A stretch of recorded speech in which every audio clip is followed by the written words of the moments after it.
according to the article by Micah. On September 27, 2022, on Google News. Testing Harley's LiveWire S2 Del Mar electric motorcycle.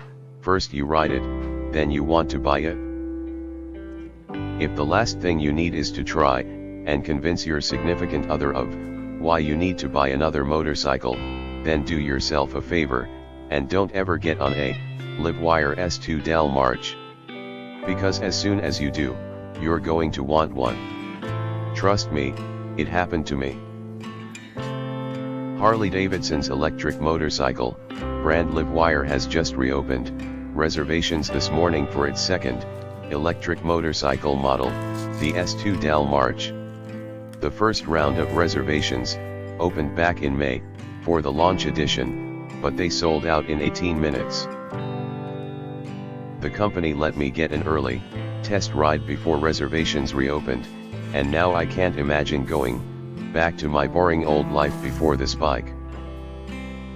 That's not to say that the Del Mar is perfect, but the bike itself checks nearly all of my boxes. The only major downside is that it's still a bit pricey, at least for a motorcycle that will admittedly be used largely in a commuter role by most riders. It's certainly more affordable than the $22,799 LiveWire 1, which currently serves as the brand's flagship electric motorcycle. LiveWire had hoped to launch the production version of the LiveWire S2 Del Mar at closer to $15,000, but inflation pressures and supply chain dramas saw the price creep up to $16,999. That's still a big move in the right direction compared to the LiveWire 1's price, but it still keeps it a bit out of reach of a lot riders. If you can swing it though, you're going to be glad you did. Take a look at my first ride video below showing off my morning ride on the S2 Del Mar. Then read on for all of the details. Newly revealed Del Mar specs. In addition to opening up orders for the S2 Del Mar, LiveWire also revealed more concrete specs and performance figures. The updated city range is listed at 110 miles, 177 kilometers, on a charge, and we also got more info about charging options.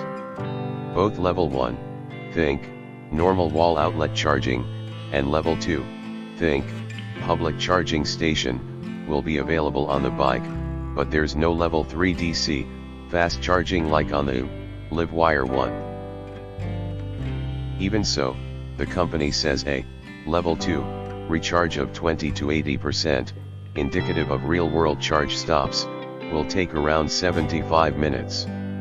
That's longer than a coffee stop, but it means that a lunch stop or shopping trip could conceivably put a nearly full charge back into your tank. We don't have an exact power rating yet, but the bike has nearly equal off-the-line performance to the LiveWire 1, scoring a 0 to 60 miles per hour time of 3.1 seconds. And when putting the bike in sport mode, I can vouch for what that feels like. There's no clutch or gear shifting to get in the way, either. You're going from feet on the ground to flying at 60 miles per hour, in barely the time it takes to say, well, I'll be damned. The 418-pound, 189.6 kilograms, Del Mar is a bit lighter than the 560-pound, 254 kilograms, LiveWire 1, so with the same acceleration times, then it stands to reason that it will have a slightly lower power rating than the LiveWire 178 kilowatts motor. LiveWire hasn't announced the Del Mar's top speed, but let's just say it's higher than you'll ever need.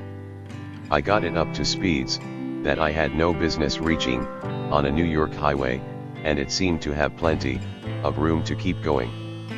I wasn't about to risk my license or a speeding ticket on a bike I didn't own by pushing my luck any further than I already had, but suffice it to say that whatever the top speed is, there's no road in America that you'll be able to legally hit it. For me, the Del Mar felt like a Goldilocks bike. It's got a shorter reach than the LiveWire one, meaning you're sitting more upright and don't feel like you're leaning out forward over the tank to grab the bars. But it's also not too small either, and gives you enough height over the pegs that your legs aren't tucked up underneath you. It's no cruiser, but it's at least closer to that end of the comfort spectrum. I'm a more relaxed type of rider, anyway. As much fun as it can be crouching into an Italian sport bike, I'm much more at home in a comfortable upright position. And so the S2 Del Mar speaks to me. In fact, I thought the Del Mar would be smaller than it was. Each time I looked at images of the Aero platform, which is basically the structural battery and motor combo that the Del Mar is built on, it all just looked so compact. But the bike still has serious presence when you walk up and throw a leg over it. No one is going to think you're on a small bike. And when you blow them away at a traffic light, leaving them in your dust, they'll be sure you weren't on a small bike. When it comes to battery capacity, we're still left in the dark. LiveWire isn't spilling the beans on that info just yet.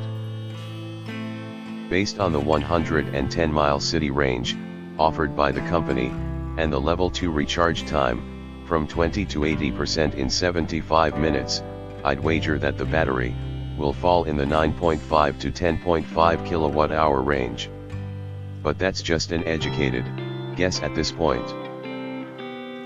What I can tell you is that I did around 40 miles, 64 kilometers, on the bike and used 55% of the battery, equating to a mixed range of approximately 73 miles, 117 kilometers.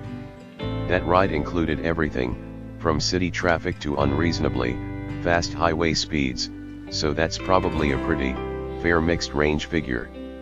If you're actually doing city riding, or at least keeping it under 55 miles per hour or so, that 110-mile range figure is likely within reach. Between my city and highway riding, the Del Mar felt equally at home in both worlds. It's small and light enough to be a nimble city ride, yet large and powerful enough to be comfortable on any interstate. The one thing that felt a bit lacking was any sort of sound. To be fair, I was testing the bike in and around New York City, and so the city cacophony was never going to allow the nuisance of a modest direct drive electric motor wind through. But with a pair of LiveWire ones on either side of me during much of the ride, I could hear their motors more than I could hear my own. To be honest, the LiveWire one has always been a bit louder than I'd prefer. It's got a cool sound to it, and the mechanics of the bevel gear that produce that sound add to the coolness. But when you really lean into it, you get a fairly loud signature sound. The Del Mar, on the other hand, is so quiet that I couldn't really hear it in the city. It left me wanting a little more auditory feedback. But perhaps, if I had been in a quieter area, I would have heard what I was looking for. Even so, the fact that the three of us, including my two LiveWire ride partners Chris and John, could all carry on a conversation while riding is testament to how much nicer it is to be on quiet electric motorcycles than rumbling ICE bikes. All in all, I had a blast riding the LiveWire S2 Del Mar, and came away majorly impressed. I had initially expected to find a downgraded LiveWire 1, when instead I was presented with a bike that rivals the LiveWire 1's performance, yet in a more comfortable and manageable package. Sure, the LiveWire 1 will still have more range from its larger battery and faster recharging times with its DC fast charging ability. And if you want to go on cross-country rides, that's the better bike. But for someone that just wants a missile on wheels for cruising the city and local highways, then the S2 Del Mar is the ticket. It nestles itself right in between bikes, like the Zero FXE and Zero DSR, when it comes to price and range, meaning it gives a nice option for a middleweight electric bike, with more range than pretty much any commuter should need, yet at a price that doesn't blow past $20,000 and into flagship electric motorcycle territory. Thank you for watching and staying with us.